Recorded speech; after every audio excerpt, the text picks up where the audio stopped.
ഈ കോവിഡ് വന്നേ പിന്നെ ദൈവത്തിൽ നിന്നും ജനങ്ങളെ അകറ്റി. കുർബാനയില്ല, പ്രാർത്ഥനയില്ല, പള്ളി വരാൻ പറ്റത്തില്ല, അതുപോലെ തന്നെ ഒരുമിച്ചുള്ള പ്രാർത്ഥനകളില്ല. അങ്ങനെയൊക്കെ വന്നപ്പോഴത്തേക്കും ജനം ദൈവത്തിൽ നിന്ന് അകലാനുള്ള സാഹചര്യം ഉണ്ടായി. ഞാൻ ഇടയ്ക്ക് പറയാറുണ്ട്, തമാശയായിട്ട് പറയാറുണ്ട്, കോവിഡ് വൈറസ് മാത്രമല്ല പിശാചെന്ന് പറയാറുണ്ട്. ഞാനിത് ഈ KCBC മീറ്റിങ്ങിൽ പറഞ്ഞപ്പോൾ അവർ പറയുകയുണ്ടായി, അങ്ങനെയാണ് നമുക്ക് ഒരു കാറ്റഗിസം അവർ എന്നുള്ളതിനേക്കാൾ കൂടുതലായിട്ട് ഫാമിലി കാറ്റഗിസം അവർ എന്ന രീതിയിൽ വെച്ചാൽ നല്ലതല്ലേ? എനിക്ക് തോന്നുന്നു നല്ലതെന്ന് തോന്നുന്നു. ഞാൻ സൂചിപ്പിച്ചാൽ സെക്കുലറൈസേഷൻ്റെ ഒരു വലിയ പ്രവണത സഭയിൽ ഉണ്ട്. അതുകൊണ്ട് ഞാൻ പറഞ്ഞ ഒരു ഡീസെക്കുലറൈസേഷൻ ആവശ്യമെന്ന് ഞാൻ പറയുന്നതുകൊണ്ടാണ്.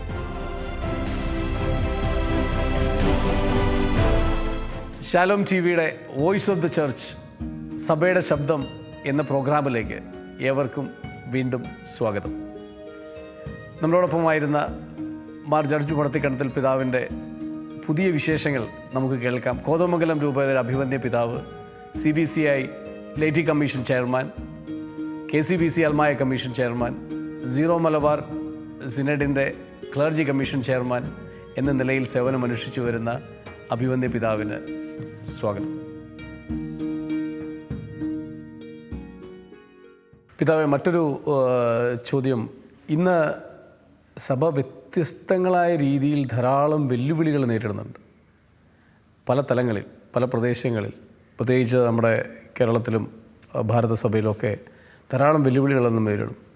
ചിലപ്പോഴെങ്കിലും അത്തരത്തിലൊരു നമ്മൾ ഭൗതികതയുടെ പുറകെ ഉള്ള ഒരു ഓട്ടം അതിന് കാരണമാണോ എന്നൊരു ചിന്ത ഉണ്ട്. പിതാവിനെന്താ? ഭൗതികത ഈ കാലഘട്ടത്തിൻ്റെ ഒരു പ്രത്യേകതയാണ്. സെക്കുലറിസം, മെറ്റീരിയലിസം ഇതൊക്കെ ഒത്തിരിയേറെ സ്വാധീനിക്കുന്ന ഒരു കാലഘട്ടമാണിത്. അത് സഭയും ലോകത്തിലാണല്ലോ. ഇപ്പം ലോകത്തിൻ്റേതായ എല്ലാ സാഹചര്യങ്ങളും ശൈലികളൊക്കെ സഭയും സ്വാധീനിക്കുന്നുണ്ട്, ശരിയാണ്. പക്ഷേ യഥാർത്ഥമായിട്ടുള്ള സഭയുടെ സ്വഭാവം അത് ദൈവികമായിട്ടുള്ള ഒരു സംവിധാനമാണല്ലോ സഭ എന്നുള്ളത്. ദൈവത്താൽ സ്ഥാപിതമാണ്. അപ്പം അതിൻ്റെ ഉദ്ദേശം തന്നെ ഈ ലോകത്തിൽ സുഖസമർത്ഥമായി ജീവിക്കുന്നതിനേക്കാൾ കൂടുതലായിട്ട് നിത്യജീവിതത്തിൽ ലക്ഷ്യം വെച്ചുകൊണ്ട് ജീവിക്കുക എന്നുള്ളതാണ് സഭയുടെ ആ ഒരു ചിന്തയും സഭയുടെ വിശ്വാസവും ശൈലിയും അങ്ങനെയായിരിക്കണം.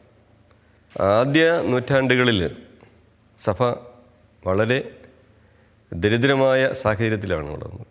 ഒത്തിരിയേറെ പീഡനങ്ങൾ, സഹനങ്ങളുണ്ടായിരുന്നു. ആദ്യ നൂറ്റാണ്ടുകളിൽ 4-ാം നൂറ്റാണ്ട് വരെ രക്തസാക്ഷികളുടെ ഒരു പ്രവാഹം തന്നെ ഉണ്ടായിരുന്നു. അപ്പോൾ അന്നൊക്കെ സഭ സംരക്ഷിക്കപ്പെട്ടിരുന്നില്ല. ഭൗതികമായ സംരക്ഷണം കുറവായിരുന്നു. പക്ഷേ ദൈവികമായിട്ടുള്ള സംരക്ഷണത്തിൽ കൂടുതൽ ആശ്രയിച്ചിരുന്നു. അതുകൊണ്ട് അന്ന് ഉണ്ടായിരുന്ന ജനങ്ങൾ ഏകമനസ്സോടെ എല്ലാം സ്വന്തമെന്ന രീതിയിൽ എന്നതിനേക്കാൾ കൂടുതലായിട്ട് സഭയുടെ പൊതുവായിട്ടുള്ള സ്വത്താണ്, പൊതുവായിട്ടുള്ള ആവശ്യങ്ങളാണ്. അപ്പം പൊതുവായിട്ടുള്ള ഒരു ചിന്താധാരയിലാണ് ജീവിച്ചിരുന്നത്. പിന്നീട് സഭയ്ക്ക് കൂടുതൽ ഭൗതികമായിട്ടുള്ള സുസ്ഥിതി ഉണ്ടായി. രാജാക്കന്മാരുടെയൊക്കെ സംരക്ഷണം ലഭിച്ചു തുടങ്ങി. അത് വന്നതോടുകൂടി പല സംവിധാനങ്ങളും സഭയിൽ കടന്നു വന്നു. അതിൻ്റെയൊക്കെ ഫലമായിട്ട് ചില ദുഷ്പ്രേരണകളും ദുഷ്ചിന്തകളും അല്ലെങ്കിൽ അങ്ങനെയുള്ള ചില കാര്യങ്ങളൊക്കെ സഭയിലേക്ക് കടന്നു വന്നിരുന്നു. അത് ചില സ്ഥലങ്ങളിലൊക്കെ കൂടുതലുണ്ടായിരുന്നു, ചില സ്ഥലങ്ങളിൽ കുറവുണ്ടായിരുന്നു. അതിനിടയിലും സഭ നല്ല രീതിയിൽ ജനങ്ങൾ വിശ്വാസത്തോടെ ജീവിക്കുകയും ഒത്തിരിയേറെ രക്തസാക്ഷികളും ഒത്തിരിയേറെ വിശുദ്ധരുമൊക്കെ സഭയ്ക്ക് ഉണ്ടായിരുന്നു. ആ കാലഘട്ടം അങ്ങനെ വന്ന് അടുത്ത കാലഘട്ടം വരെ ഇങ്ങനെ സഭ ഭൗതികമായിട്ടുള്ള സമ്പത്തുകളുണ്ടായിരുന്നു, ശരിയാണ്. എങ്കിലും ആത്മീയമായ സമ്പത്തും സമർത്ഥമായിട്ടുണ്ടായിരുന്നു. ഇന്നത്തെ ഒരു സാഹചര്യം ഞാൻ മനസ്സിലാക്കുന്നത്, എൻ്റെ ചിന്തയനുസരിച്ച് പറയുമ്പോൾ, ഈ ഭൗതികത എന്നുള്ളത് ലോകത്തിലെ ഒരു ശൈലി അല്ലെങ്കിൽ ഒരു എന്താ പറയണത്, അത് വളരെയേറെ വർദ്ധിച്ചു വരുന്ന ഒരു സാഹചര്യമാണ്. ലോകത്തിൻ്റെ പ്രവണതയാണത്, മെറ്റീരിയലിസം. അപ്പോൾ ഇത് സഭയെയും ബാധിച്ചിട്ടുണ്ട്, സംശയമൊന്നുമില്ല. അപ്പം അങ്ങനെ വരുന്ന സാഹചര്യത്തിൽ എങ്ങനെ ഈ സെക്കുലറൈസ്ഡ് ആയിട്ടുള്ള ഒരു സഭാ സംവിധാനം എങ്ങനെയത് ഡീസെക്കുലറൈസേഷൻ സാധിക്കും, എൻ്റെ ഒരു ചിന്തയുണ്ട്. ഡീസെക്കുലറൈസ് ചെയ്യേണ്ട ഒരു സാഹചര്യമുണ്ടെന്ന് ഞാൻ മനസ്സിലാക്കുകയാണ്. ഈ ഭൂമിയിൽ തീർത്ഥാടനം ചെയ്യുന്ന സഭാവിൽ തന്നെ പ്രേക്ഷിതയാണെന്നാണല്ലോ നമ്മുടെ ഒരു പഠനം. തീർച്ചയായിട്ടും അത്തരത്തിലൊരു പ്രേക്ഷിത ചൈതന്യവും പ്രേക്ഷിത ഉദ്ദേശവും പ്രേക്ഷിത ദർശനവും നഷ്ടപ്പെടുന്നത് കൊണ്ടും കൂടി ആവാലോ ഒരുപക്ഷെ ഈ തിന്മയുടെ ശക്തികൾ എന്ന് നമ്മൾ പറയുന്ന ഈ ലോകത്തിൻ്റെ പ്രവണതകൾ നമ്മളിലേക്ക് കടന്നു വരുന്നത്. അതായത് കർത്താവ് ശിഷ്യന്മാർക്ക് കൊടുത്ത ഒരു നിർദ്ദേശം അല്ലെങ്കിൽ കൽപ്പന, നിങ്ങൾ ലോകമെങ്ങും പോയി സുവിശേഷം പ്രഘോഷിക്കുക എന്നുള്ളതാണ്. Great commissioning. അതെ, അതാണ് വാസ്തവം പറഞ്ഞാൽ ഫസ്റ്റ് കമാൻഡ്മെൻ്റ് എന്ന് പറയാൻ വേണമെങ്കിൽ കർത്താവ് കൊടുത്തിരിക്കുന്ന ഏറ്റവും വലിയ ഒരു നിർദ്ദേശം അതാണ് കമാൻഡ്മെൻറ്റ്. നിങ്ങൾ ലോകമെങ്ങും പോയി സുവിശേഷം പ്രഘോഷിക്കുക. അതിനോടൊപ്പം പറഞ്ഞിട്ടുണ്ട് രോഗികളെ സുഖപ്പെടുത്തുക, പിശാചുകളെ ബഹിഷ്കരിക്കുക പറഞ്ഞിട്ടുണ്ട്. പക്ഷേ ഇത് നമ്മൾ എത്രമാത്രം ഇന്ന് പ്രാവർത്തികമാക്കുന്നു എന്ന് ചിന്തിക്കേണ്ടിയിരിക്കുന്നു. പലപ്പോഴും നമ്മുടെ സഭാ സംവിധാനങ്ങളിൽ വരുമ്പോൾ ആ സംവിധാനങ്ങളിൽ ഒതുങ്ങിപ്പോകുന്ന ഒരു സാഹചര്യമുണ്ട്. അല്ലെങ്കിൽ അത് നമ്മെ ഈ ഇവാഞ്ചലൈസേഷൻ, പ്രേക്ഷിത പ്രവർത്തനത്തിന് അത് സഹായകമല്ല എന്നുള്ള ചില ചിന്തകളൊക്കെ ഉണ്ട്. മുഴുവനായിട്ടും ശരിയാകണമെന്നില്ല. അതോടൊപ്പം തന്നെ മറ്റൊരു കാര്യമുള്ളത്, ഇപ്പോൾ ഒരു സംവിധാനം വന്നു കഴിയുമ്പോൾ ആ സംവിധാനത്തിൽ ഒരു അതിനോട് ചേർന്ന് പോകാനായിട്ടാണ് പലരും ആഗ്രഹിക്കുന്നത്. സ്റ്റാറ്റസ് കോ മെയിൻറ്റെയിൻ ചെയ്ത് പോകാൻ വളരെ എളുപ്പമാണ്. അതാണ് പലരുടെയും ചിന്ത. ഒരു കംഫർട്ട് സോൺ വരുമ്പം അവിടെ തന്നെ നിൽക്കുക, അതിന് പുറത്ത് പോകാനായിട്ടും ഒരു ചലഞ്ച് എടുക്കാനായിട്ട് പലരും അത് വൈമുഖ്യം കാണിക്കുന്നു എന്നുള്ളതും. കുറച്ചുകൂടെ ഒരു മെയിൻ്റനൻസ് മോഡിലേക്ക് അല്ലേ ഉള്ളത് തന്നെ നടത്തിക്കൊണ്ട് പോകുന്ന മെയിൻ്റനൻസ് ചർച്ച് എന്ന് ചില പിതാക്കന്മാർ, ഈ തട്ടിപ്പിതാക്കന്മാരും പറയാറുള്ള ഒരു മെയിൻ്റനൻസ് ചർച്ച് അല്ല വേണ്ടത്, ഇവാഞ്ചലൈസേഷൻ നടത്തുന്ന ചർച്ചാണ് വേണ്ടത്, മിഷണറി ചർച്ച്. അപ്പോൾ അതിലേക്കൊരു എന്താ പറയുന്നത് തിരിവ് അല്ലെങ്കിൽ വഴിത്തിരിവ് എന്നുള്ള രീതിയിൽ അതിനെ കൂടുതൽ ആഭിമുഖ്യം വരുത്തേണ്ടിയിരിക്കുന്നു. കാരണം ഇത് അത്തരത്തിലൊരു പ്രാധാന്യമുണ്ട്. ഇന്ന് ഒരുപക്ഷെ പിതാവ് ശ്രദ്ധിച്ചിട്ടുണ്ടാകുമായിരിക്കും, വളരെ വലിയൊരു പ്രവണത എന്ന് പറയുന്നത് ദൈവമൊക്കെ വേണം, പക്ഷേ പള്ളി എന്തിനാ, അല്ലെങ്കിൽ സഭ എന്തിനാ, ഞങ്ങൾ ദൈവമായിട്ട് നേരിട്ട് ബന്ധം പോരെ എന്ന് പറയുന്നൊരു സ്ഥലത്ത് കുറേ കൂടെ ഈ ഒരു പ്രേക്ഷിത മുഖമുള്ള സഭയെ പരിചയപ്പെടുത്തുന്നില്ലെങ്കിൽ നമ്മൾ കൂടുതൽ പ്രതിസന്ധിയിലാവില്ലേ? ശരിയാണ്. നമ്മൾ പ്രേക്ഷിത മുഖമാണ് സഭയുടെ യഥാർത്ഥ മുഖം എന്ന് പറയാം. അതിന് ഒരു കുറവ് വരുമ്പോഴാണ് പലപ്പോഴും പ്രതിസന്ധികളും നമ്മുടെ സഭയിലുണ്ടാകുന്നതും. അതോടൊപ്പം തന്നെ ഈ പ്രേക്ഷിത ചൈതന്യമുണ്ടെങ്കിൽ ഒരു ചലഞ്ചുണ്ട്. ഇപ്പം പുരോഹിതരാകുന്നവർക്കും സമർപ്പിതരാകുന്നവർക്കും ഒരു ചലഞ്ചുണ്ട്. അല്ലെങ്കിൽ ഇപ്പം ഇവിടെ തന്നെ ഈ സംവിധാനത്തിൽ കഴിയുക എന്ന് പറയുമ്പോൾ ഒരു ചെറുപ്പക്കാർക്കൊരു ചലഞ്ച് ഉള്ളതായിട്ട് തോന്നുന്നില്ല. എൻ്റെ ഒരു ചിന്ത അതും കൂടെ ഉണ്ട്. അതായത് ഇപ്പോൾ ഈ സമർപ്പിത ജീവിതത്തിലേക്കും പുരോഹിത ജീവിതത്തിലേക്കൊക്കെ ആളുകൾ കുറയാൻ ഒരു കാരണം ചിലപ്പോഴിതായിരിക്കാം, ചലഞ്ച് അവർക്ക് തോന്നുന്നില്ല. വെല്ലുവിളികളുടെ ഒരു അതെ, അത് തോന്നാത്തതുകൊണ്ടാണെന്ന് എനിക്കൊരു സംശയമാണത്. മറ്റു പല കാരണങ്ങളുണ്ട്, ശരിയാണ്. എങ്കിലും ഇതും ഒരു കാരണമായിട്ട് എടുക്കാമെന്ന് എനിക്ക് തോന്നുന്നത്. അപ്പം അതുകൊണ്ട് ഒരു മിഷണറി ആ ഒരു ചൈതന്യം സഭയിൽ കൂടുതൽ ഉണർത്തേണ്ട ഒരു സാഹചര്യം ഉണ്ടെന്ന് എനിക്ക് തോന്നുന്നു. ഈ ക്രിസ്മസ് കാലത്തൊക്കെ പലപ്പോഴും ഈ നാളുകളിൽ അത്ഭുതത്തോടെ നോക്കേണ്ടി വരുന്നൊരു സാഹചര്യം, ക്രിസ്മസ് കാർഡുകൾ, ഇന്ന് കാർഡുകൾ കുറഞ്ഞു, തീർച്ചയായിട്ടും അങ്ങനെ കാർഡ് അയക്കുന്ന രീതി കുറവാണ്. എങ്കിലും ക്രിസ്മസ് കാർഡുകൾ പരിശോധിക്കുമ്പോൾ ഈവൻ ഡിജിറ്റൽ കാർഡ്സ് ആണെങ്കിൽ പോലും ഒരു അങ്ങനത്തെ ക്രിസ്മസ് കാർഡുകൾ പരിശോധിക്കുമ്പോൾ ക്രിസ്മസിൻ്റെ ആഘോഷങ്ങൾ നടക്കുന്ന പല ഈ ലോകത്തിൻ്റെ സംഗതികളിലൊക്കെ നോക്കുമ്പോഴും ചിലപ്പോഴെങ്കിലും അവിടെ ക്രിസ്തുവില്ല. ഒരു കാർഡിൽ ക്രിസ്തുവിനെക്കുറിച്ച് പോലും പരാമർശമില്ല, ഉണ്ണീശോയെക്കുറിച്ച് പരാമർശമില്ല. അപ്പോൾ ഇതൊക്കെ സൂചിപ്പിക്കുന്നത് അത്തരത്തിലുള്ളൊരു പ്രവണത ചിലപ്പോഴെങ്കിലും നമ്മളിലും നമ്മുടെ പ്രവർത്തനങ്ങളിലും നമ്മൾ ചെയ്യുന്ന ധാരാളം ആക്ടിവിറ്റീസ്, സഭയുടെ ഒരുപക്ഷെ ലിറ്റർജിക്കൽ കാര്യങ്ങളിൽ ഉണ്ടാകുമായിരിക്കാം, പക്ഷേ സഭ ജനങ്ങളിലേക്ക് ഇറങ്ങിച്ചെന്നുന്ന സഭയുടെ പല മുഖത്തും ഈ ക്രിസ്തു സാന്നിധ്യം അല്ലെങ്കിൽ ക്രിസ്തുവിനെ പ്രദർശിപ്പിക്കുന്നത് കുറഞ്ഞു പോകുന്നത് ഉണ്ടോ എന്നൊരു ചോദ്യം വീണ്ടും ഇങ്ങനെ ചോദിക്കാൻ തോന്നുമായിരിക്കും. ക്രിസ്തു കേന്ദ്രീകൃതമായിട്ടുള്ള ജീവിതശൈലി അല്ലേ ഉദ്ദേശിച്ചത്? അതെ, തീർച്ചയായിട്ടും ക്രിസ്തുവിനെ പ്രദർശിപ്പിക്കുന്ന ക്രിസ്തു കേന്ദ്രീകൃതമായ ജീവിതശൈലി. ഞാൻ സൂചിപ്പിച്ചല്ലോ, സെക്കുലറൈസേഷൻ്റെ ഒരു വലിയ പ്രവണത സഭയിൽ ഉണ്ട്. അതുകൊണ്ടാണ് ഞാൻ പറഞ്ഞത് ഒരു ഡീസെക്യുലറൈസേഷൻ ആവശ്യമെന്ന് ഞാൻ പറയുന്നതുകൊണ്ടാണ്. അപ്പം എന്ത് വന്നാലും ഇപ്പോൾ ഈ പറഞ്ഞ കാർഡിൻ്റെ കാര്യം പറഞ്ഞാൽ ഞാൻ ശ്രദ്ധിക്കാറുണ്ടത്. അതുകൊണ്ട് ഞാൻ അടിക്കുന്ന കാർഡിൽ ഒരിക്കലും ഈശോ ഇല്ലാത്ത കാർഡ് അടിക്കാറില്ല. അത് നമ്മൾ ക്രിസ്മസ് ആണെങ്കിൽ ക്രിസ്മസിൻ്റെ ചൈതന്യമുള്ള കാർഡുകളും അതുപോലെ തന്നെ ആഘോഷങ്ങളേ പാടുള്ളൂ. ചിലപ്പോഴൊക്കെ അങ്ങനെ അല്ലാതെ സംഭവിക്കുന്നുണ്ട്, ശരിയാണ്. അതിനെല്ലാം കാരണം എന്ന് ഞാൻ പറയുന്നത് ദൈവികമായിട്ടുള്ള ആ ഒരു ചിന്ത കുറഞ്ഞു വരുന്നു. ഇപ്പം ലോകത്തിൻ്റെതായ ആ ചിന്തയിൽ അല്ലെങ്കിൽ ശൈലിയിൽ മുന്നോട്ട് പോകുവാനുള്ള ആ ഒരു പ്രവണത ഉണ്ട് എന്നുള്ളതാണ്. പിതാവേ, ഈ കോവിഡ് കാലം അതാണല്ലോ ഇപ്പോൾ ഏറ്റവും സംസാരമുള്ളൊരു വിഷയം. കോവിഡ് കാലത്തിന് ശേഷം, കോവിഡ് കാലത്തിന് മുൻപ്, കോവിഡൊന്നും കഴിഞ്ഞിട്ടില്ല എന്നുള്ളതൊരു യാഥാർത്ഥ്യമാണ് എന്നിരിക്കെ തന്നെ കോവിഡ് കാലഘട്ടം നമ്മുടെ പ്രവർത്തനങ്ങളെക്കുറിച്ച് എന്താണ് പിതാവിൻ്റെ അഭിപ്രായം? സാമൂഹ്യ സേവന രംഗത്ത് കോതമംഗലം രൂപത വളരെ നല്ല രീതിയിൽ പ്രവർത്തിക്കുന്നു എന്നുള്ളതിന് വലിയൊരു തെളിവാണ് ഈ കോവിഡ് കാലത്ത് ഒത്തിരിയേറെ കാര്യങ്ങൾ ചെയ്യാൻ സാധിച്ചു. ഇടവക തലത്തിൽ പല സ്ഥലങ്ങളിലും വികാരിയച്ചന്മാർ യുവജനങ്ങളെ വോളണ്ടിയേഴ്സായിട്ട് വീടുകളിൽ മരുന്ന് കൊടുക്കാനായിട്ട്, സാധനങ്ങൾ വാങ്ങിച്ചു കൊടുക്കാനായിട്ട്, അങ്ങനെ ഒത്തിരിയേറെ സ്ഥലങ്ങൾ ചെയ്തു. അപ്പോൾ ഇടവകയുടെ തന്നെ സ്വന്തം എന്ന നിലയിൽ ആ കുടുംബങ്ങളെ കരുതുകയും അവർക്ക് കാര്യമായ സഹായങ്ങൾ, അത് സാമ്പത്തികമായിട്ടും മറ്റു രീതിയിലൊക്കെ സഹായങ്ങൾ ചെയ്യുവാൻ സാധിച്ചു. അതോടൊപ്പം തന്നെ മറ്റൊരു കാര്യമുള്ളത്, ഗുഡ് സമറിറ്റൻ എന്നൊരു ഗ്രൂപ്പുണ്ട്.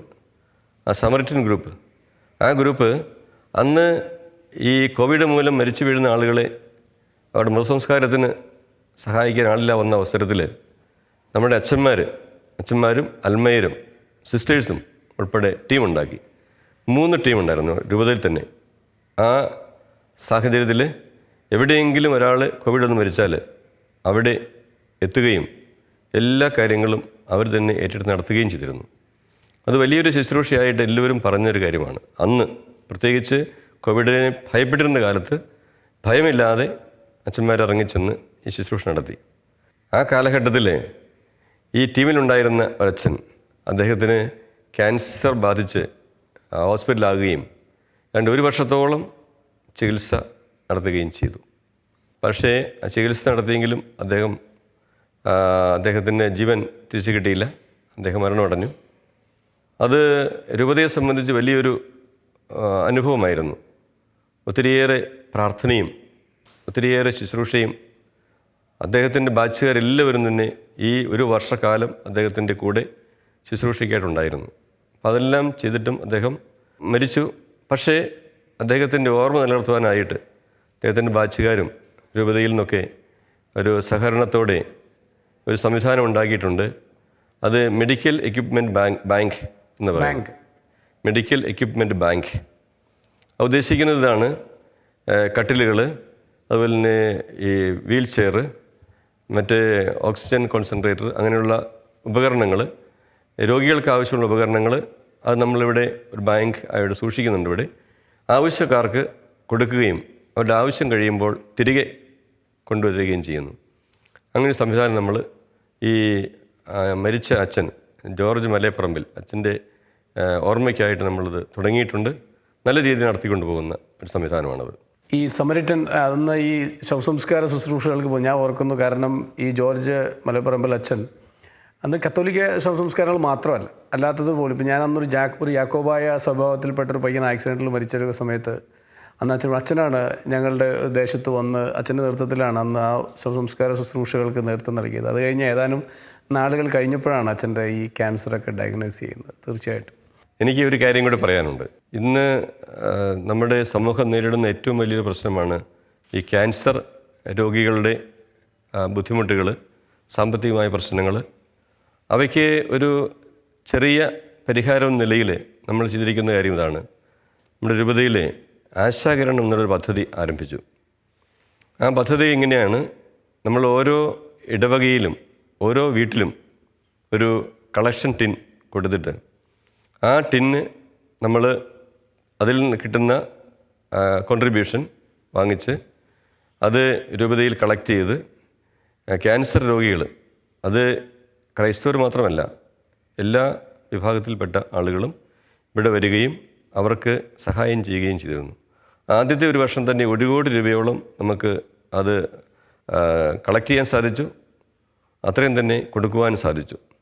പിന്നീടുള്ള വർഷങ്ങളിലും അത്രയും തുക കിട്ടിയില്ലെങ്കിലും ഏതാണ്ട് അതിനടുത്ത് തുക കിട്ടുകയും ചെയ്തു. പിന്നെ കോവിഡ് വന്നപ്പോൾ അത് അല്പം ബ്രേക്കായി പോയി. ഇപ്പോൾ അത് ഈ വർഷം അത് വീണ്ടും തുടർന്നുകൊണ്ട് പോകാൻ പരിശ്രമിക്കുന്നുണ്ട്, തുടർന്നുകൊണ്ട് പോകുന്നുണ്ട്. അത് നല്ലൊരു പദ്ധതിയായിട്ടാണ് ആളുകൾ പറയുന്നത്. ഇപ്പോഴത്തെ കാലത്ത് നമ്മൾ കോവിഡിന് ശേഷം നമ്മുടെ സഭയെ, വിശ്വാസത്തെ അല്ലെങ്കിൽ വിശ്വാസത്തിൻ്റെ പരിശീലനങ്ങളെ ബാധിച്ചിട്ടുണ്ടോ? കൂടുതൽ സഭ ശ്രദ്ധിക്കേണ്ടതായിട്ടുള്ള എന്തെങ്കിലും കാര്യങ്ങളുണ്ടോ? കോവിഡ് കാലം എന്ന് പറയുമ്പോൾ ഞാൻ അല്പം കൂടെ ഒരു ആത്മീയമായിട്ടുള്ളൊരു ചിന്ത എനിക്കുണ്ട്. എന്ന് വെച്ചാൽ ഈ പഴയ നിയമത്തിൽ നാം കാണുന്നുണ്ട്, ദൈവജനം ദൈവത്തിൽ നിന്ന് അകന്നു പോകുന്ന സാഹചര്യങ്ങളിലൊക്കെ പകർച്ചവ്യാധികൾ, യുദ്ധങ്ങൾ, പ്രകൃതിക്ഷോഭങ്ങൾ, പട്ടിണിയൊക്കെ ഉണ്ടാകുമായിരുന്നു. അത് ഇവിടെയും നമുക്കത് അപ്ലൈ ചെയ്യാൻ പറ്റുമോ? എനിക്ക് സംശയമുണ്ടത്. കാരണം ദൈവത്തിൻ്റെ ആ സംരക്ഷണയിൽ നിന്നും അകന്ന് പോകുമ്പോഴല്ലേ ഇതുപോലുള്ള പ്രശ്നങ്ങളും പ്രതിസന്ധികളും ഉണ്ടാകുന്നതെന്ന് ഞാൻ സംശയിക്കുന്നു. അപ്പോൾ പഴയ നിയമത്തിൽ നാം കാണുന്നത് ജനങ്ങൾ തിരികെ ദൈവത്തിലേക്ക് വരുന്ന സാഹചര്യത്തിൽ അവരുടെ പ്രശ്നങ്ങൾ പരിഹരിക്കപ്പെടുകയും നല്ല ഒരു ജീവിത സാഹചര്യം ഉണ്ടാകുകയും ചെയ്യുന്നുണ്ട്. എന്നതുപോലെ തന്നെ ഇവിടെ ഈ കോവിഡ് എന്നുള്ളത് ഞാൻ ഇടയ്ക്ക് പറയാറുണ്ട്, തമാശയായിട്ട് പറയാറുണ്ട്, കോവിഡ് വൈറസ് മാത്രമല്ല പിശാചെന്ന് പറയാറുണ്ട്. എന്ന് വെച്ചാൽ അതിൻ്റെ സാഹചര്യം ഞാൻ പറയാം. അതായത് ഈ കോവിഡ് വന്ന പിന്നെ ദൈവത്തിൽ നിന്നും ജനങ്ങളെ അകറ്റി. കുർബാനയില്ല, പ്രാർത്ഥനയില്ല, പള്ളി വരാൻ പറ്റത്തില്ല, അതുപോലെ തന്നെ ഒരുമിച്ചുള്ള പ്രാർത്ഥനകളില്ല. അങ്ങനെയൊക്കെ വന്നപ്പോഴത്തേക്കും ജനം ദൈവത്തിൽ നിന്ന് അകലാനുള്ള സാഹചര്യം ഉണ്ടായി. രണ്ടാമത്തെ കാര്യം എന്ന് പറയുന്നത് ഈ ജനങ്ങൾ പരസ്പരം ഒരുമിച്ച് വരാനുള്ള സാഹചര്യം കുറഞ്ഞു. സ്കൂളിലാണെങ്കിൽ കുട്ടികൾ പോകാൻ പറ്റുന്നില്ല, പള്ളി വരാൻ പറ്റുന്നില്ല, ഒരുമിച്ച് പ്രാർത്ഥിക്കാൻ പറ്റുന്നില്ല, ഒരുമിച്ച് കളിക്കാൻ പറ്റുന്നില്ല. ഇപ്പം തമ്മിൽ അകറ്റുക പിശാചിന് പണിയാന്ന് ഞാൻ കരുതുന്നു. അതോടൊപ്പം തന്നെ മറ്റൊരു കാര്യങ്ങളുണ്ട്, എല്ലാവരും മാസ്ക് വെച്ച് നടക്കണമെന്ന് പറഞ്ഞു. അപ്പോൾ സ്വന്തം ഐഡൻറ്റിറ്റി കാണിക്കാതെ നടക്കുക എന്നുള്ളത് എൻ്റെ ഒരു ചിന്തയോട്ടോ. അത് ശരിയാണെന്ന് എനിക്കറിയില്ല, ഞാനങ്ങനെ ചിന്തിക്കാറുണ്ടായിരുന്നു. അപ്പോൾ ഈ 3 കാര്യങ്ങൾ, ഒന്ന് ദൈവത്തിൽ നിന്നും മനുഷ്യരകറ്റി, പരസ്പരം അകറ്റി, പിന്നെ സ്വന്തം സ്വത്വം ഐഡൻറ്റിറ്റി നഷ്ടപ്പെടുത്തി ജീവിക്കാനുള്ള ഒരു പരിശീലനം കൊടുത്തെന്ന് വേണമെങ്കിൽ പറയാം. അപ്പോൾ അങ്ങനെയുള്ളൊരു സാഹചര്യത്തിൽ ഈ കോവിഡ് കാലം ഒത്തിരിയേറെ വിശ്വാസ പ്രതിസന്ധി ഉളവാക്കിയ ഒരു സാഹചര്യമാണ്. ഇനി നമ്മൾ ചെയ്യേണ്ടത് ജനങ്ങളെ ദൈവത്തിലേക്ക് കൊണ്ടുവരിക എന്നുള്ളതാണ്. അപ്പം അതിനു വേണ്ടിയിട്ട് വിശ്വാസ പരിശീലനം അത് തുടങ്ങേണ്ടത് കുടുംബങ്ങളിലാണ്. കുടുംബങ്ങളിൽ വിശ്വാസത്തിന് അടിത്തറയിട്ടാൽ മാത്രമേ അതിന് ബിൽഡപ്പ് ചെയ്യാൻ സാധിക്കുകയുള്ളൂ. ഇപ്പോൾ നമ്മൾ കാറ്റഗിസം പഠിപ്പിക്കുന്നുണ്ട്, പക്ഷേ കാറ്റഗിസം പഠിപ്പിക്കുന്നതിന് നല്ല കുടുംബാന്തരീക്ഷം ഇല്ലെങ്കിൽ പഠിപ്പിച്ചാലും കുട്ടികൾക്ക് മനസ്സിലാകില്ല. വിശ്വാസ പഠനം, വിശ്വാസ അനുഭവത്തിലേക്ക് അധികം വരുന്നുണ്ടോ എന്ന് സംശയം. കുടുംബങ്ങളെന്ന് പിതാവ് പറഞ്ഞുകൊണ്ട് തന്നെ, കാരണം കുടുംബങ്ങളാണല്ലോ സത്യത്തിലെ സഭയുടെ ഏറ്റവും വലിയ സമ്പത്ത്. അത് തീർച്ചയായിട്ടും പിതാക്കന്മാരൊക്കെ എപ്പോഴും പറയുന്നതാണല്ലോ. പക്ഷെ ഇന്ന് കുടുംബങ്ങളിൽ വല്ലാത്തൊരു സാഹചര്യങ്ങൾ, ബുദ്ധിമുട്ടുകളുണ്ടല്ലോ. സഭ കുറേ കൂടെ ഈ കുടുംബങ്ങൾക്ക് വേണ്ടി, അതെല്ലാ അർത്ഥത്തിലും കുടുംബങ്ങൾക്ക് വേണ്ടി കുറേ കൂടെ നമ്മുടെ സംവിധാനങ്ങളെ, ഇടവകകളെ, നമ്മുടെ പിതാവ് സൂചിപ്പിച്ചതുപോലെ വിശ്വാസ പരിശീലന രീതികളെ, അല്ലെങ്കിൽ അതൊക്കെ എങ്ങനെയാണ് കുടുംബങ്ങൾക്ക് വേണ്ടി കുറേ കൂടെ, എനിക്ക് വേണമെങ്കിൽ കോതമംഗലം രൂപതയിലും അത്തരത്തിലുള്ള ചില കാര്യങ്ങളൊക്കെ കുടുംബങ്ങളെ കൂടുതൽ കരുതലോടെ നമ്മൾ ചെയ്യുന്നുണ്ടല്ലോ, ഒന്ന് പറയാമല്ലോ. ഉണ്ട്. കുടുംബങ്ങൾ ഗാർഹിക സഭ എന്നാണല്ലോ പറയുന്നത്. അതെ. അപ്പം വിശ്വാസം ആദ്യമായിട്ട്, വിശ്വാസത്തിൻ്റെ ആദ്യ കളരി എന്ന് പറയാം കുടുംബം. അപ്പം അവിടെ പ്രാർത്ഥന, അതോടൊപ്പം തന്നെ വിശ്വാസത്തോട് ജീവിതം, വചനം വായിക്കുന്നത്, അതോടൊപ്പം തന്നെ സ്നേഹത്തിൽ, ഐക്യത്തിൽ കുടുംബാംഗങ്ങൾ കഴിയുന്നത്, ഇതൊക്കെയാണ് വാസ്തവം പറഞ്ഞാൽ ഈ കുഞ്ഞുങ്ങളെ വിശ്വാസത്തിൽ വളർത്തുവാനുള്ള സാഹചര്യം ഉളവാക്കാന്ന് പറഞ്ഞു. അപ്പോൾ അതിന് നാം ഇവിടെ കോതമംഗലത്ത് ചെയ്യുന്നൊരു കാര്യമുണ്ട്. നമ്മുടെ രൂപതയിലെ ഓരോ ഇടവകയിലെ ഓരോ വാർഡുകളുണ്ട്. ആ വാർഡുകൾ തന്നെ ചെറിയ യൂണിറ്റുകളായിട്ട് 5-6 കുടുംബങ്ങളുള്ള മൈക്രോ യൂണിറ്റ്സ് ആയിട്ട്, അങ്ങനെ ആ കുടുംബ കൂട്ടായ്മകൾ വാർഡടിസ്ഥാനത്തിലുണ്ട്, ചെറിയ കൂട്ടായ്മകളും നടത്തുന്നുണ്ട്. അത് വരുന്നതിന് ഉദ്ദേശം എന്താണെന്ന് വെച്ചിട്ടുണ്ടെങ്കിൽ ജനങ്ങൾക്ക് ഒരുമിച്ച് വരാനും പ്രാർത്ഥിക്കാനും അവരുടെ ബുദ്ധിമുട്ടുകളൊക്കെ മറ്റുള്ളവർക്ക് മനസ്സിലാക്കുക, അത് ഷെയർ ചെയ്യാനുമുള്ള ഒരവസരം കൂടിയാണ്.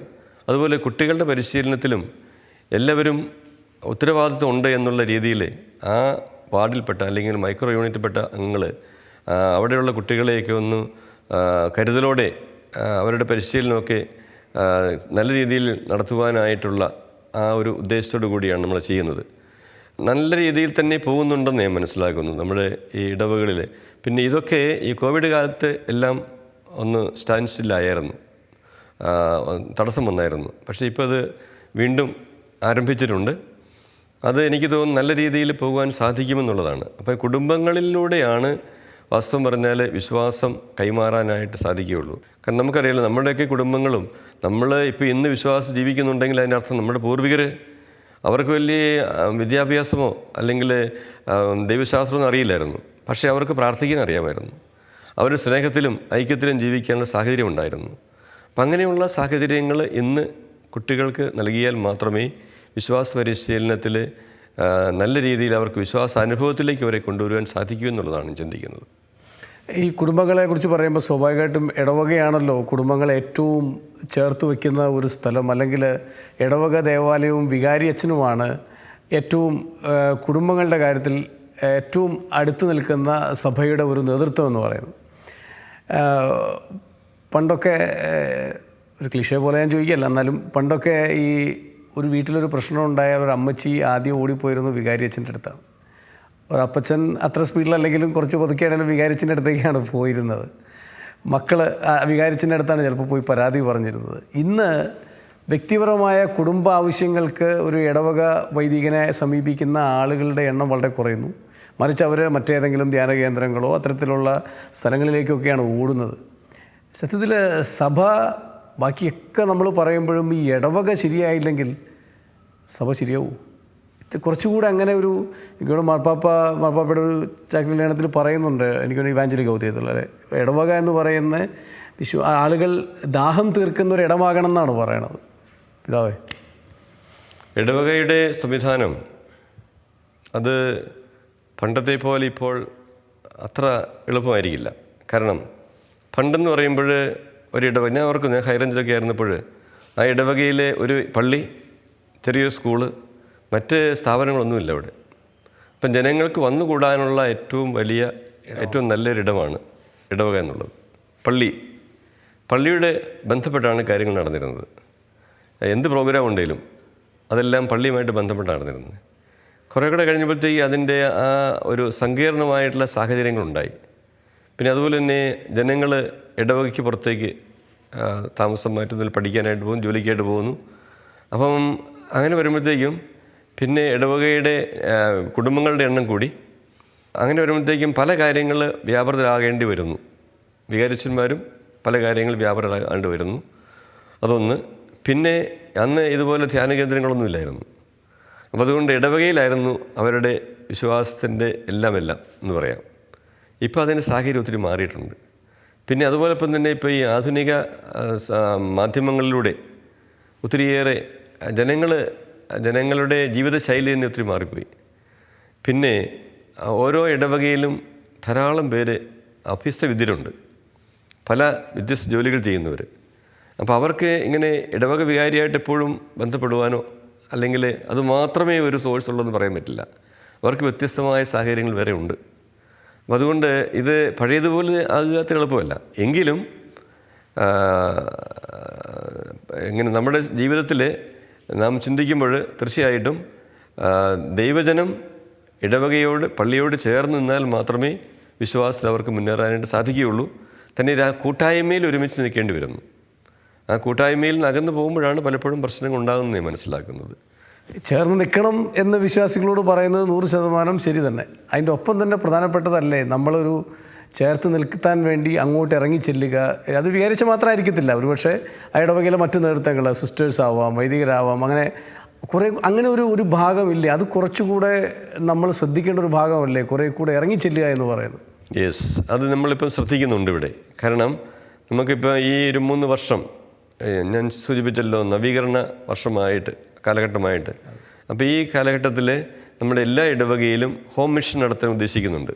ചില സ്ഥലങ്ങളിൽ ഇപ്പം നടത്തുന്നുണ്ട്. അതായത് സിസ്റ്റേഴ്സ്, അൽമായർ ഓരോ ഇടവകയിലും ഓരോ വീട്ടിലും പോയി അവരോട് സംസാരിക്കുകയും അവർക്ക് വേണ്ടി പ്രാർത്ഥിക്കുകയും ചെയ്യുന്നൊരു സംവിധാനം നമ്മൾ ഇപ്പം നടത്തുന്നുണ്ട്. അത് കുറച്ചുകൂടെ ഫലപ്രദമായി നടത്തുമ്പോൾ ആളുകളെ മനസ്സിലാക്കുവാനും ഒത്തിരി പേര് അവരെ കേൾക്കുവാൻ ആളില്ല, പ്രത്യേകിച്ച് പ്രായമുള്ള ആളുകൾ, രോഗികളായിട്ടുള്ളവർ, അവരെയൊക്കെ കാണുവാനും അവരോട് സംസാരിക്കാനും അവരെ കേൾക്കുവാനുമുള്ള ഒരു സാഹചര്യം ഒരുക്കുന്നുണ്ട്. അതെനിക്ക് തോന്നുന്നത് ഫലപ്രദമായി മുന്നോട്ട് കൊണ്ടുപോകാൻ സാധിക്കുമെന്ന് ഞാൻ കരുതുകയാണ്. അതോടൊപ്പം തന്നെ നമ്മളിപ്പം ചെയ്യുന്ന 1-2 കാര്യങ്ങളുണ്ട്, അത് ഞാൻ സൂചിപ്പിക്കാം. ഇപ്പോൾ യുവജനങ്ങൾ പള്ളിയിൽ നിന്നും അകന്നു പോകുന്നു എന്നുള്ള ഒരു കാര്യമുണ്ടായിരുന്നു. അത് പ്രത്യേകിച്ച് കോവിഡ് കാലത്ത് പള്ളിയിൽ പോകുന്നില്ല, ഓൺലൈൻ മതി എന്നൊക്കെ പറഞ്ഞിരുന്നു. അപ്പോൾ അതുകൊണ്ട് ഇപ്പോഴും പള്ളിയിലേക്ക് വരാൻ അല്പം ഒരു വൈമനസ്യമുണ്ട് സ്വാഭാവികമായിട്ടും. അങ്ങനെയുള്ള സാഹചര്യത്തിൽ നമ്മളിവിടെ ചെയ്തിരിക്കുന്നൊരു കാര്യമാണ്, യുവജന സംഘടനയുടെ നേതൃത്വത്തിൽ, KCYM നേതൃത്വത്തിൽ ചെയ്തിരിക്കുന്നൊരു കാര്യം, ഓരോ ഇടവകയിലും ഒരു ദിവസം, ഇപ്പം ഞായറാഴ്ചയാണ് സാറിന് എടുക്കുന്നത്, ഞായറാഴ്ച ദിവസം വൈകുന്നേരം 4 മണിക്ക് കുർബാന, അതിനുശേഷം ഒരു ഒരു ഒരു ഒരു എന്തെങ്കിലും ഇൻപുട്ട് സെഷൻ കൊടുക്കുന്നു. പിന്നെ അവിടെ വരുന്ന യുവജനങ്ങളെ ഡിഫറൻറ്റ് ഗ്രൂപ്പ്സായിട്ട് തിരിച്ച് ചർച്ചകൾ, ചോദ്യങ്ങൾ അതൊക്കെ ഉണ്ട്. അപ്പം ഞാൻ കണ്ടിടത്തോളം ഏതാണ്ട് 10, 20, 21 ഇടവകൾ നടത്തിയിപ്പം ഈ ചുരുങ്ങിയ നാളുകളുണ്ട്. ഒത്തിരിയേറെ നല്ല പാർട്ടിസിപ്പേഷനാണെന്ന് പറയുന്നത്. അതിനൊരു പേരിട്ടുണ്ടെന്ന് തോന്നുന്നു അല്ലേ? പള്ളിമുറ്റം എന്ന് പറയും. പള്ളിമുറ്റം. അപ്പം അത് ഈ പള്ളിമുറ്റത്ത് വരിക, അതിനുശേഷം പള്ളിയിൽ കയറുക, അവർ കയറി സംസാരിക്കാൻ വേണ്ടി നമുക്ക് ഏതായാലും നല്ലൊരു പ്രതികരണമാണ് എല്ലാ ഇടവകയിലും. അത് നമ്മൾ ചെയ്യുന്നതെന്ന് വെച്ചാൽ 5-8 കൊച്ചച്ചന്മാരുണ്ട്, അവർ ഒരുമിച്ച് ആ പള്ളിയിലേക്ക് ചെല്ലും. അപ്പോൾ ഇവർ ഓരോ ഗ്രൂപ്പിലേക്കും കൊച്ചച്ചന്മാരുണ്ടാവും, പിന്നെ സിസ്റ്റേഴ്സ് ഇതിനടുത്തുണ്ടാവും. അപ്പോൾ ഇവർക്ക് ചോദിക്കാനുള്ള കാര്യങ്ങൾ ഫ്രീ ആയിട്ട് ചോദിക്കാൻ പറ്റും, അവർക്ക് ഷെയർ ചെയ്യാനുള്ള കാര്യങ്ങൾ ഷെയർ ചെയ്യാൻ പറ്റും. അങ്ങനെയൊരു നല്ല സംവിധാനം പ്രാർത്ഥനയുടെ അന്തരീക്ഷം തന്നെ നടത്തുന്നുണ്ട്. അത് വളരെ ഫലപ്രദമായിട്ട് നടത്തുന്നതാണത്. എനിക്ക് തോന്നുന്നു ഇത് വളരെ പ്രധാനപ്പെട്ടതാണ്. കാരണം പ്രത്യേകിച്ച് ചെറുപ്പക്കാർക്ക് അവരുടെ അടുത്തേക്ക് അച്ഛന്മാർ ചെല്ലുകയും അല്ലെങ്കിൽ ആർക്ക് അച്ഛന്മാരോട് ഫ്രീ ആയിട്ട് ഇൻട്രാക്ട് ചെയ്യാൻ പറ്റുകയും, തീർച്ചയായിട്ടും വികാരിയച്ഛനെ കൂടാതെ മറ്റച്ഛന്മാരോടൊക്കെ ഇൻട്രാക്ട് ചെയ്യാൻ പറ്റുന്ന അതൊരു വലിയൊരു കാര്യമാണ്. പ്രത്യേകിച്ച് ഒരു അച്ഛന്മാരുടെ തലത്തിൽ അങ്ങനെ ഒരു പിതാവിന് മുമ്പ് പറഞ്ഞ പോലെ പിതാവ് എല്ലാവരും സ്വീകരിക്കുന്നു പറഞ്ഞുള്ളൊരു പിതാവിൻ്റെ അടുത്ത് ഒന്ന് വന്ന് കുറച്ച് നേരം ഇരുന്ന് കാഷ്വലായിട്ട് വർത്തമാനം പറയാമെന്നൊക്കെ പറയണത് ചെറുപ്പക്കാർക്ക് വലിയ കാര്യമാണ്. കാരണം പലപ്പോഴും അങ്ങനെ നടക്കാൻ അത്ര എളുപ്പമല്ല. കാരണം ഒരു അപ്പോയിൻമെൻറ്റ്, ഒരു ഇതൊക്കെ തീർച്ചയായിട്ടും ചെറുപ്പക്കാരെ സംബന്ധിച്ചിടത്തോളം അത് വലിയൊരു കാര്യമാണ്. പിതാവ് എനിക്ക് തോന്നുന്നു അതിൻ്റെ കൂടെ മറ്റ് 2-3 കാര്യങ്ങളെന്ന് പറയുന്നുണ്ടായിരുന്നല്ലോ. പിന്നെയുള്ളത് ഈ കുട്ടികൾക്ക് വേണ്ടിയിട്ട് ഇതുപോലെ തന്നെ ഒരു സംവിധാനം ഉണ്ടാക്കിയിട്ടുണ്ട്, സ്നേഹകൂടാരം എന്ന് പറയുന്നത്. മിഷൻ ലീഗിൻ്റെ ആഭിമുഖ്യത്തിൽ നടത്തുന്നതാണത്. അതും ഇതുപോലെ തന്നെ 12 വരെയുള്ള 5ാം ക്ലാസ് മുതൽ 12ാം ക്ലാസ് വരെയുള്ള കുട്ടികൾക്ക് വേണ്ടിയിട്ടാണ് നടത്തുന്നത്. അത് ഇതുപോലെ ഒരു ദിവസം കുട്ടികൾക്ക് വേണ്ടി ഒരു 4:30 മുതൽ 8:30 വരെയുള്ള സമയം അവർക്ക് പ്രാർത്ഥനയുണ്ട്. കുർബാനയൊന്നും ഉണ്ടാകില്ല, പ്രാർത്ഥനയുണ്ട്. പിന്നെ ബൈബിൾ ക്വിസ് പോലെ ഉണ്ട്. പിന്നെ ആക്ടിവിറ്റി ഓറിയൻറ്റഡ് ആയിട്ട്, ആക്ഷൻ സോങ്, അങ്ങനെ ആക്ടിവിറ്റി ഓറിയൻറ്റഡ് ആയിട്ട്. അപ്പോൾ അത് കുട്ടികൾക്ക് വളരെ താല്പര്യമാണത് വരാനായിട്ട്. അപ്പോൾ അതിനുശേഷം ചെറിയൊരു ഭക്ഷണം കൊടുത്തു വിടും. അപ്പോൾ അതും പിള്ളേർക്ക് ഇഷ്ടമാണല്ലോ. അപ്പോൾ അങ്ങനെ ഈ കുട്ടികളെ വന്ന് ഫ്രീ ആയിട്ട് അവർക്ക് ഇടപെടാനും അതോടൊപ്പം തന്നെ പള്ളിയുമായിട്ട് കൂടുതൽ അടുക്കുവാനുമുള്ള ഒരു സാഹചര്യം, അതും സ്നേഹകൂടാരം എന്നുള്ള പേരിലാണ് 25 ഇടവകളോട് ഇപ്പോൾ നടത്തിയിട്ടുണ്ട്. അതും ഇങ്ങനെ നമ്മൾ കഴിഞ്ഞ നാളിൽ ആരംഭിച്ചതാണത്. അത് എല്ലാ ഇടവകൾ നടത്താനായിട്ടുള്ള നിർദ്ദേശം കൊടുത്തിട്ടുണ്ട്. അതെല്ലാവരും നല്ല രീതിയിൽ സ്വീകരിക്കുന്നുണ്ട്. അപ്പം കുട്ടികളെ ഈ പള്ളിയിലേക്കും വിശ്വാസത്തിലേക്കും സഭയിലേക്കും ചേർത്ത് നിർത്തുക എന്നുള്ള ഉദ്ദേശത്തോടെ ചെയ്തിരിക്കുന്നതാണ്. അത് വളരെ ഫലപ്രദമായിട്ട് നമുക്ക് പോകുന്നുണ്ട്. അതോടൊപ്പം തന്നെ ഒരു കാര്യം കൂടി, നമുക്ക് ഈ കുട്ടികളുടെ കാര്യം പറയുമ്പോഴേ കുട്ടികൾക്ക് വിശ്വാസ പരിശീലനത്തിൽ അവർക്ക് നല്ല ഒരു ഓറിയൻറ്റേഷൻ കൊടുക്കാൻ വേണ്ടിയിട്ട് നമ്മൾ പറഞ്ഞിരിക്കുന്ന ഒരു കാര്യമാണ് ഈ കാറ്റക്കിസം അവർ എന്ന് പറഞ്ഞ് നമ്മുടെ 1 മണിക്കൂർ ഒരാഴ്ചയിൽ, എന്ന് വെച്ചാൽ ശനിയാഴ്ച വൈകുന്നേരം 8 മുതൽ 9 വരെയുള്ള സമയവും. ആ സമയത്ത് ഈ കുട്ടികൾ വേദപാഠം പഠിക്കുന്ന കുട്ടികൾ പ്രത്യേകിച്ച് പിറ്റേ ദിവസത്തേക്കുള്ള ക്ലാസ്സിന് ഒരുക്കമായിട്ട് അവർ ക്ലാസ് ഒരുങ്ങാനും ബൈബിൾ വായിക്കാനുമുള്ള അവസരമാണ്. ഇപ്പം ഞാനിത് ഈ KCBC മീറ്റിംഗ് പറഞ്ഞപ്പോൾ അവർ പറയുകയുണ്ടായി, അങ്ങനെയാണ് നമുക്ക് ഒരു കാറ്റക്കിസം അവർ എന്നുള്ളതിനേക്കാൾ കൂടുതലായിട്ട് ഫാമിലി കാറ്റക്കിസം അവർ എന്ന രീതിയിൽ വെച്ചാൽ നല്ലതല്ലേ? എനിക്ക് തോന്നുന്നു നല്ലതെന്ന് തോന്നുന്നു. ഫാമിലി കാറ്റക്കിസം അവർ ഇപ്പോൾ 1 മണിക്കൂർ ഒരാഴ്ചയിൽ കുട്ടികളോടൊപ്പം മാതാപിതാക്കന്മാരും എല്ലാവരും ഒരുമിച്ചിരുന്ന് ബൈബിൾ വായിക്കാനും കുട്ടികളെ വേദപാഠം പഠിക്കുന്നത് എന്തൊക്കെയാണെന്ന് മനസ്സിലാക്കാനും അതോടൊപ്പം തന്നെ കുട്ടികൾക്ക് വിശ്വാസ കാര്യങ്ങൾ പറഞ്ഞു കൊടുക്കുവാനുമുള്ള ഒരവസരമായിട്ട് അതിനെ മനസ്സിലാക്കുകയാണ്. അപ്പോൾ അത് എനിക്ക് തോന്നുന്നത് അതും ഫലപ്രദമായിട്ട് മുന്നോട്ട് പോകുന്നുണ്ട്. അപ്പോൾ നമ്മൾ ഈ വർഷം തുടങ്ങിയതാണത്. തീർച്ചയായിട്ടും. കാരണം ഫാമിലി കാറ്റഗിസം അവർന്ന് കേൾക്കുമ്പോൾ കുറേ കൂടെ അതിനൊരു ഇതുണ്ട്. കാരണം പലപ്പോഴും ഒരുപക്ഷെ ഈ വിശ്വാസ പരിശീലന തലത്തിൽ എപ്പോഴും ആശങ്കയോടെ നമ്മൾ പറയുന്നതാണ്, കുട്ടികളെ മറ്റ് വിഷയങ്ങൾ പഠിപ്പിക്കാൻ വിടുന്നതിനും ട്യൂഷന് വിടുന്നതിനും കോച്ചിങ്ങിന് വിടുന്നതിനൊക്കെ കാണിക്കുന്നൊരു താല്പര്യം പലപ്പോഴും കാറ്റഗിസത്തിൻ്റെ കാര്യത്തിൽ കാണിക്കാൻ മാതാപിതാക്കൾക്ക് കഴിയാതെ പോകുന്നു. അതിന് വളരെ വളരെ വളരെ വളരെ നല്ലൊരു ഇതാണ് തീർച്ചയായിട്ടും പിതാവേ. കൂടുതൽ വിശേഷങ്ങളുമായി പിതാവിനെ വീണ്ടും നമുക്ക് അടുത്ത എപ്പിസോഡിൽ കാണാം.